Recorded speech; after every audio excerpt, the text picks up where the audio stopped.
great fellow Americans, earlier today, on the eve of the Thanksgiving holiday, two members of the National Guard serving in Washington, D.C., were shot at point-blank range in a monstrous ambush-style attack just steps away from the White House.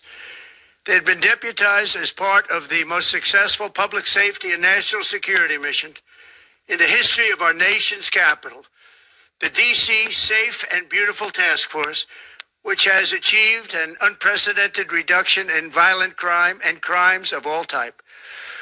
This heinous assault was an act of evil, an act of hatred, and an act of terror. It was a crime against our entire nation. It was a crime against humanity. The hearts of all Americans tonight are with those two members of the West Virginia National Guard and their families. The love of our entire country is pouring out for them, and we are lifting them up in our prayers. As we are filled with anguish and grief for those who were shot, we're also filled with righteous anger and ferocious resolve. As President of the United States, I am determined to ensure that the animal who perpetrated this atrocity pays the steepest possible price.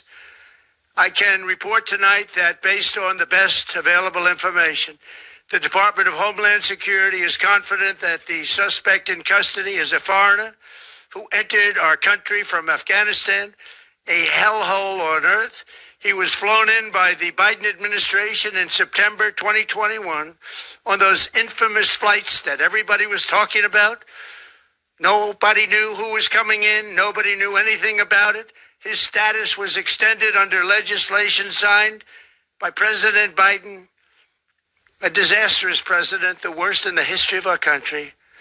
This attack underscores the single greatest national security threat facing our nation. The last administration let in 20 million unknown and unvetted foreigners from all over the world, from places that you don't want to even know about. No country can tolerate such a risk to our very survival. An example is Minnesota, where hundreds of thousands of Somalians are ripping off our country and ripping apart that once great state. Billions of dollars are lost, and gangs of Somalians come from a country that doesn't even have a government, no laws, no water, no military, no nothing. As their representatives in our country preach to us about our Constitution and how our country is no good. We're not going to put up with these kind of assaults on law and order by people who shouldn't even be in our country. We must now re-examine every single alien who has entered our country from Afghanistan under Biden, and we must take all necessary measures to ensure the removal of any alien from any country who does not belong here or add benefit to our country. If they can't love our country, we don't want them. America will never bend and never yield in the face of terror. And at the same time, we will not be deterred from the mission these service members were so nobly fulfilling. That is why tonight I can announce that I have directed the Department of War to mobilize an additional 500 troops to help protect our capital city. We will make America totally safe again, and we will bring the perpetrator of this barbaric attack to swift and certain justice if the bullets going in the opposite direction haven't already done that. During this time of the year, when we gather at home with loved ones, these two patriots were wearing the uniform of our country, patrolling the streets of our capital. They had taken a selfless oath to defend our nation against all enemies, foreign and domestic. And that is exactly what they were doing when they were gunned down in a savage attack.